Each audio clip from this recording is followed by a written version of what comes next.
To our School of Prayer. You may have noticed we've got a slightly different background if you've been following the previous ones. In previous sessions, we've had a beautiful statue of St. Teresa of Avila accompanying us. And tonight, you've got a filing cabinet.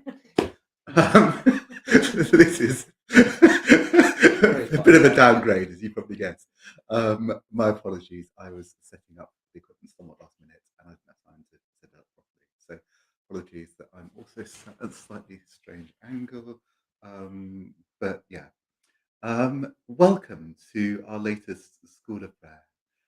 For those joining us for the first time, the idea of these sessions is that we're discovering more deeply that invitation that Jesus gives us to pray. And as the disciples see him praying, as they're drawn more and more to his prayerful presence, they say to him, Lord, teach us to pray. Tonight we come before the Lord with that desire in our hearts, that desire to grow closer to him each day. And perhaps, as always, to begin in prayer, entrusting this session, this time together to the Lord. In the name of the Father, and of the Son, and of the Holy Spirit. Amen. Lord, we thank you for your invitation to come together tonight for this time at the School of Prayer. We ask that during this time, you may open our hearts more and more deeply to your heart, to discovering your love for us, discovering more and more deeply the truth of who we are in your presence. Fill us with an ever deeper love for you. Help us to see how deeply you long for us, how deeply you search for us, and the joy that you have when we come to you in prayer. We entrust ourselves in this time together to the hands of Mary, our Mother, as we pray. Hail Mary, full of grace, the Lord is with thee. Blessed art thou among women, and blessed is the fruit of thy womb, Jesus.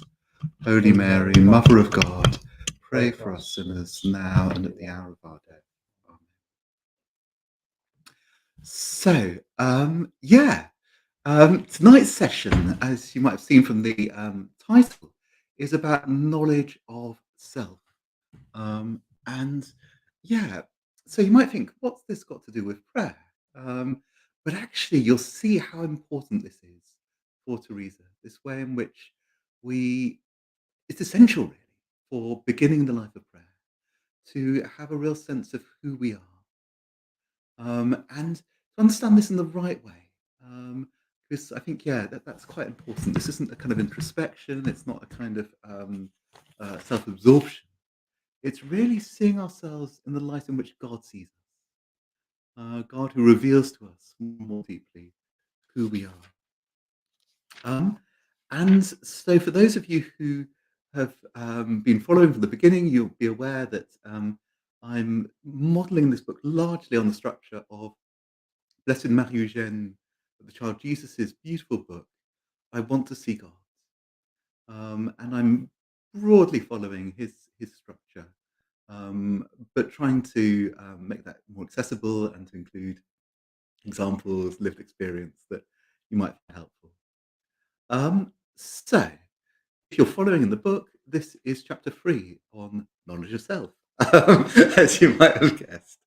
Um, and so there's a wonderful quote that Blessed Marjane gives us, which comes from St. Teresa's interior castle in the first mansion. Um, and she says, so Teresa says, what ignorance would it be, my daughters, if there was a person to whom you asked who they are and they didn't know themselves or didn't know who their father or their mother or their country was? It would be a singular stupidity. Um, but ours is incomparably greater when we don't seek to know who we are and when we just preoccupy ourselves with our body. So you can see the importance that Teresa attaches to the that knowledge of self, that real sense of yeah, how this is going to help us to progress in interior life, because the more we know ourselves, the more we're able to progress in that interior journey. Remember last week we were talking about that way in which the journey is to the heart of ourselves, discovering God at the heart of the soul. Um, and if we don't know ourselves, if we don't know the structure of the soul, its possibilities, its fragilities, its the laws which regulate its activity, we're not going to be able to walk towards God. And so, yeah, this is why we need to know ourselves. And I think, as I was saying, that real sense of the importance of seeing ourselves in the light in which God sees us. And fundamentally, that's having an attitude of humility. Because, of course, humility is all about truth. It's all about really seeing ourselves in the truth of who we are. And how often, perhaps, we're not completely in that truth. How often we're with a false image of ourselves, whether that's an inflated image and look at me, aren't I a wonderful person? I even come to school of prayer. Um, um, or it can be a negative image of self. Um, and often I think perhaps from woundedness in childhood, from things that happened to us in the past, the sense in which some people can really struggle with a poor sense of self-worth, a really kind of, yeah, fairly negative image of themselves. And I think the beauty that God invites us to is to see ourselves in the light of truth, in the truth of who we are. And this is, of course, what true humility is about. Humility coming from humus in Latin, from the earth, being really rooted in the ground of who we are. And as you can see behind me, I've got not just the filing cabinet, but a bit of earth. I can pretend this was a deliberate plan to move around and not to close my blinds, because you can see a little bit of earth. This is where I'm rooted in the truth of who I am. Um, and so this is true humility, of really seeing ourselves without any of the lies, the falsehoods, the masks that we put on, but in the truth of who we are in God's eyes. That's really important. That's I keep coming back to that. And of course, this is what's going to lead to a triumph of truth. This is fundamentally about living very deeply in the truth. And that attitude of truth, of humility, is absolutely crucial. And Teresa emphasizes this at every stage in the spiritual life. It's not just, say, for the very beginners, it's not just for people who are really at a very advanced stage in the spiritual life. Wherever you are, that attitude of truth, of humility is absolutely important. And so it's got to be something that's really um, there every day. And she says, um, and this is again, well, quoted in Blessed Marie Jeanne, but it comes from the Way of Perfection. Um, she says, always take care, however elevated your contemplation might be, to begin and to end your prayer by the knowledge of yourself. That's really interesting, isn't it? You know, even if you're in the very heights of contemplation, begin and end with knowledge of self. And this very clear kind of teaching that she gives in the Veda in her life, where she says, the consideration of our sins and the knowledge of ourselves is the bread with which we must, in this way of prayer, take all the other foods, how delicate they might be. Without it, the soul could not sustain itself. That's really essential. You know, that sense of knowledge of self being not just something that's a nice kind of idea, but something that's very practically, very concretely, we're invited to have the beginning and end of prayer. Um, and yeah, as Bessie Marie Eugène very powerfully says, it's this knowledge of oneself in the light of God, which will ensure to the spiritual life that it will have its balance, it will make it human at the same time as sublime, practical at the same time as very high, very elevated. This isn't just a nice kind of abstract teaching. Uh, what Blessed Matthew Eugene is really inviting us to do is very practically to live out this life of prayer and this knowledge of self, this humility, which is an essential element of that. So, let's look at what that kind of looks like. I've given you an idea of why we do it. I've given you a sense of what it's about. But now to move into a more kind of practical sense, what is it? What's the what do I want to know, really? Um, because obviously there's all sorts of things I might know about myself. Do I like bacon? No, it's not that kind of knowledge. Um, so, um, I think, yeah, there's 2 real, aspects of this knowledge which, um, Teresa develops. The first is the psychological knowledge, and actually Teresa and John are very fine psychologists. Obviously, they don't have the extent of the knowledge of psychology that we have now, but they have some very profound intuitions.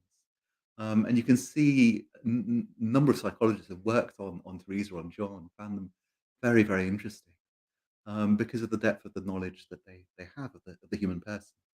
So a certain psychological sense of the human person, um, but also a sense which we call spiritual, which is about how the soul is perceived before God. You know, that real sense of how does God see us? So this double knowledge, psychological knowledge and spiritual knowledge, for want of a better word. Um, let's have a look first of all at that psychological knowledge. Um, and yeah, I think again, Teresa says and writes many times. Often we can think of the person, the human soul, as being quite impenetrable, about being quite mysterious, about being, wait, who can possibly understand it? And actually, she says, no, it's not completely impenetrable because we can see ourselves really with this interior light, which illuminates, which reveals to us the truth of who we are, and of course, that light which comes from God. God Himself lights the soul and acts in a beautiful way to help us to see and to understand ourselves very powerfully. Um, there are huge numbers of things that you could draw from the psychology of Teresa and John. You could spend, you could write books where people have. But I'm not proposing to do so. I'm proposing, because you remember, I have zero original thoughts, to draw out, well, Blessed Marie-Eugène draws out 3 elements which are in, Teresa. 3 elements, which are important, which help to understand, the soul. I think I'll dwell primarily on the first 2. So the first one is about the distinction of faculties. Um, and so this is quite important. The one hand, there's a great simplicity to who we are, and on the other hand, there's a great complexity, there's a great depth to to us as people. And there's all sorts of movements, all sorts of things going on inside us, and trying to sort of understand that. Um, Making a distinction of the family of the faculty, each of which has its proper kind of activity, proper domain, really helps us to understand better the different movements going on in the soul. Sorry, this is quite abstract. You might think, "Oh, this is really kind of," but actually, it's really important, and you'll see why in a moment. So yeah, I can continue to beg your indulgence because I continue to be quite upset. It's going to get very concrete. This is the beauty of this, that actually it's not just about a nice abstract thesis.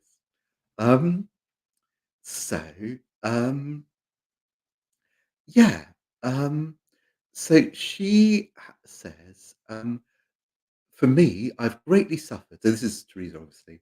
Um, and it was only just over 4 years ago that I've understood through my personal experience. And Teresa's always speaking from personal experience. This is something that's lived. It's not just an idea. That thought, or to understand it better, so that one might understand me better, imagination is not the same thing as understanding. I consulted someone who's wise and learned, and they told me this is true. Um, this response was not just a small consolation for me; it's a huge thing. Um, as understanding is one of the powers of the soul, I was desolate at times to see it so distracted, while ordinarily imagination um, flies off straight away.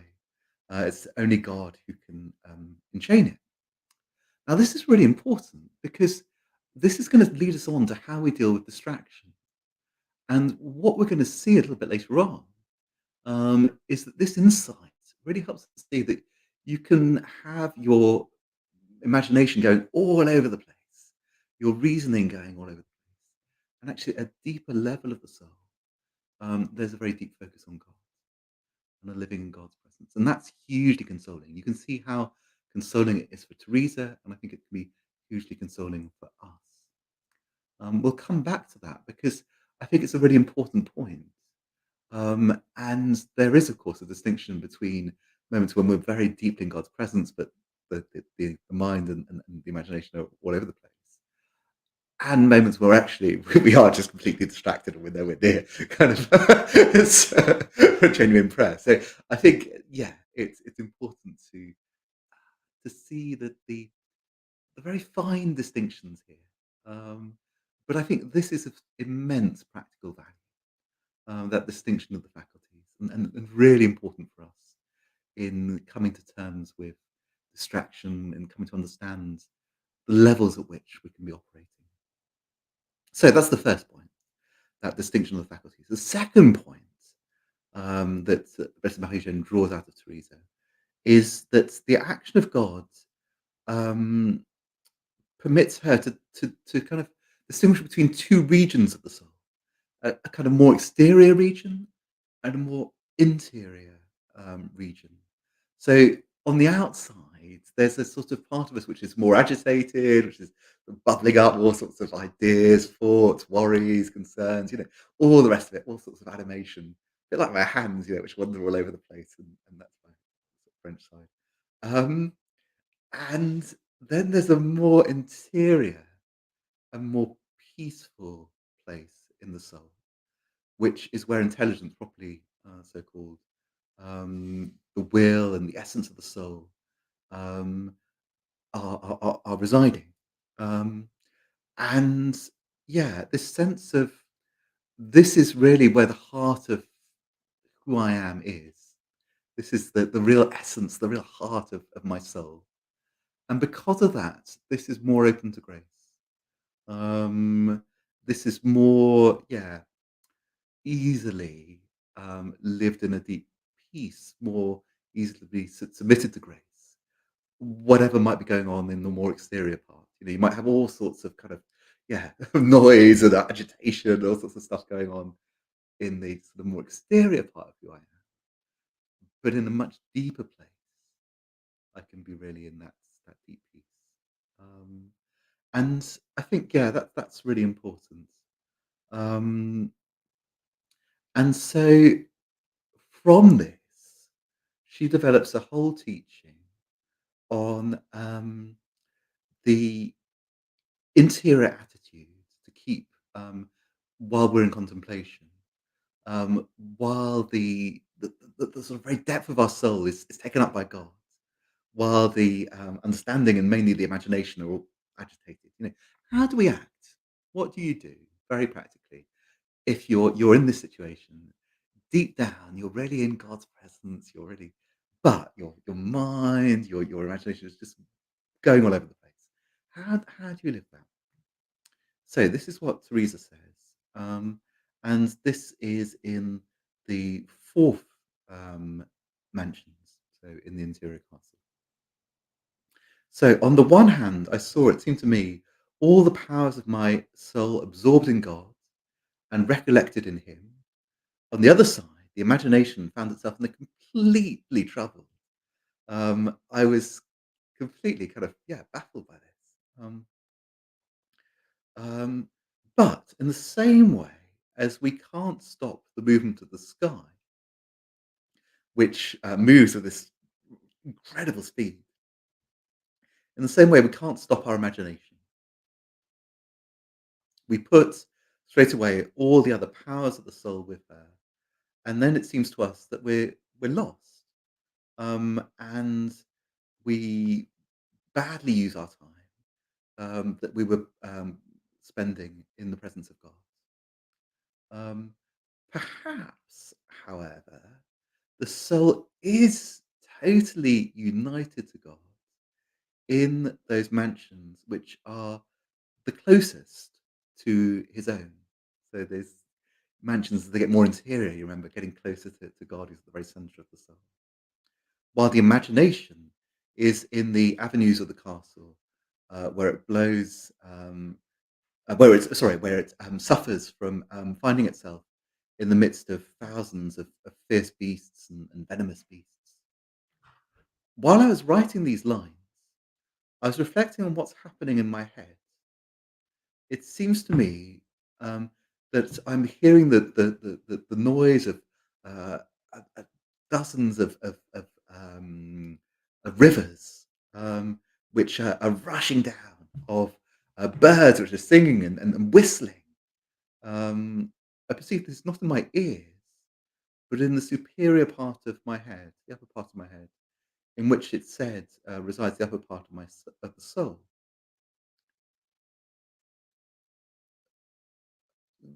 Even though this might trouble one, it doesn't stop me from giving myself to prayer, nor being attentive to what I say in this moment. The soul, on the contrary, is totally occupied in its quietude, in its love, with its desires and its clear knowledge.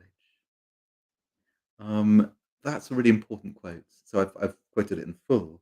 Um, but from that experience, that Saint Teresa draws the conclusion that um, it's not good for us to let ourselves be troubled by stray thoughts or to feel distressed or kind of um, yeah, upset.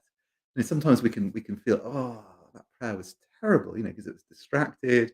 My mind went all over the place, and I feel guilty, or I feel a bit kind of like I failed. And actually, Teresa's saying, no, not necessarily. You can have actually been living very deeply in God's presence, even though on an exterior level it just hasn't seemed to have been going anywhere. Or it seems to be going everywhere but to God. And I think that is so helpful and so reassuring, as I was saying, to really see that, to understand it. And then the third point that Professor Matthew draws out is the distinction between soul and spirit. Is there a distinction? And the answer is no. But then that creates a question about when you have a kind of out of body experience, an ecstasy, which is literally about coming out of oneself, which can be an experience that people have. What then happens? Because clearly the soul hasn't left the body, because otherwise you'd be dead. Um, so what's going on there? And there's a beautiful image of the sun, but I don't, yeah, want to sidetrack too much on that because it's not quite as central as the other 2 points. If you want to learn more, read I Want to See God. So that was the psychological knowledge, and you can see how useful this is, how important that sense of the knowledge of self can be. The second knowledge, as I was saying, is what we're calling the spiritual knowledge. Um, and yeah, this is really very helpful and will help us to avoid all sorts of traps, all sorts of sufferings, and all sorts of problems. So yeah, this is really quite helpful. And remember, again, we're looking at the interior of ourselves under the light of God. That's so important. So, um, who are we before God? Um, and yeah, um, that sense of who are we in truth? You remember I was saying at the beginning, this is about humility revealing to us the truth of who we are. So God obviously is infinite, um, is before all time, is created everything, is our creator. whereas we're finite, we're creatures, we completely depend on Him. Um, Between God and us, there's a huge kind of abyss that separates the finite from the infinite. There's a real sense of how different God is to us. Um, and the intimacy to which God calls us doesn't fill in that abyss. That abyss is still there because now and forever, God is still God, and man, man in the broad sense, obviously including women, um, is um, is always a creature, is always a finite creature. Even though our call is to divinization, to sharing God's life, even then, divinized by grace, we remain a finite creature. That's important. Um, And yeah, so, you might be thinking, "Oh, this is still so abstract," and we're still kind of yeah. But I hope you're seeing, or perhaps I'm beginning to show how actually this has a really important practical, value for us in our prayer. Essentially, what I want to say is that there's a double light here, a light on the greatness of God and my own limitedness, my own poverty, my own, yeah, who I am before God. And this saves us from that huge obstacle to the spiritual life of pride. Pride is going to be the biggest barrier. And you remember, of course, this is the original sin of Lucifer, the angel of light, the one who was um, the bearer of light, who lived in God's presence. But pride sent him shattering down.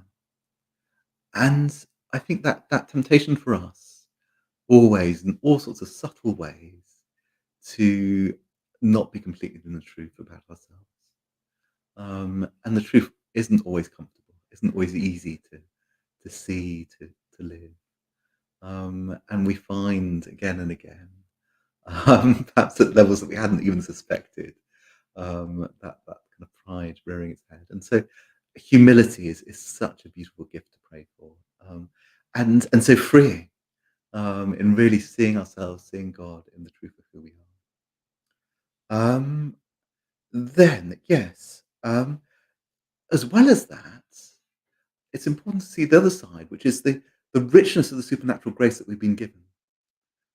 Yes, our poverty, our limitedness, our creatureness, our sinfulness, but also the way in which we have been created in God's image and likeness, the way in which we're so deeply loved by God, chosen by Him. And that's so important. We've already received a share in the divine life, through our baptism. Um, and I think that real importance of the greatness of who we are through grace, as well as the smallness. And yeah, you have made him little less than a god. That I think that beautifully is really good to reflect on. This is perhaps one of the places where Catholic and Protestant theology diverge. Obviously, there's huge differences within Protestant theology, but if you look at particularly perhaps a Calvinist approach, but Luther as well, you can see. Um, there's a real sense of the brokenness of the human person, of how we are totally depraved. There's a real sense of, we just totally need God. The image that is often used, it's not actually strictly in Luther, but it's yeah, you can form a composite image, is of a pile of manure. So this is the human person who's a pile of manure, which is covered by snow. And the snow, of course, is the grace of Christ. And it's really what they're wanting to do is to emphasize the importance of grace, that we need grace, we need God. We can't do it without Him. This is, yeah, the poverty, and this is why we need Christ. But actually, the risk with that is that it gives perhaps too negative an image of the human person. The Catholic anthropology, which is really important, is that actually we are, yes, broken, yes, sinful, um, but fundamentally good because we're made in the image and likeness of God. So there's a woundedness in the human person, but nonetheless we remain fundamentally good. And that's really quite important, and it has all sorts of practical consequences. I often quote a lovely story. I've gone over time, but if you'll forgive me just a couple of minutes just to finish this story. Of, when I was in Kenya, um, and talking to this guy in the youth prison, young offenders unit, and he wouldn't look me in the eye, wouldn't look anyone in the eye. And I was talking to him in the recreation yard, and he said, "You know, don't waste your time with me. I'm a bad person. There are other people here, that you'd be much better off talking to." And I said to him, "Well, fundamentally, I don't believe you're a bad person. I know you've done some terrible things. I don't excuse those for a moment. I know exactly what you've done to end up here. And yeah, it's terrible. But fundamentally, I believe that you're a good person because you're made in the image and likeness of God. And that whatever we've done, we can always receive forgiveness." And you could see the power of that for that young man who then went to confession and the amazing transformation in him. And the way in which he began to receive again his dignity, his worth, his place in the world. This is the beauty of who we are. In all the greatness and all the wonder of being made in God's image and likeness, and in our poverty, our limitedness, our creatureliness. And we need to have both of those in mind. There's a whole lot more to be said about knowledge of self because you can take it in the wrong way. So tune in for part two next week, if that's not too shameless a plug. Glory be to the Father, and to the Son, and to the Holy Spirit, as as it was was in in the the beginning, beginning, is is now, now, and and ever ever shall shall be, be, world world without without end. end.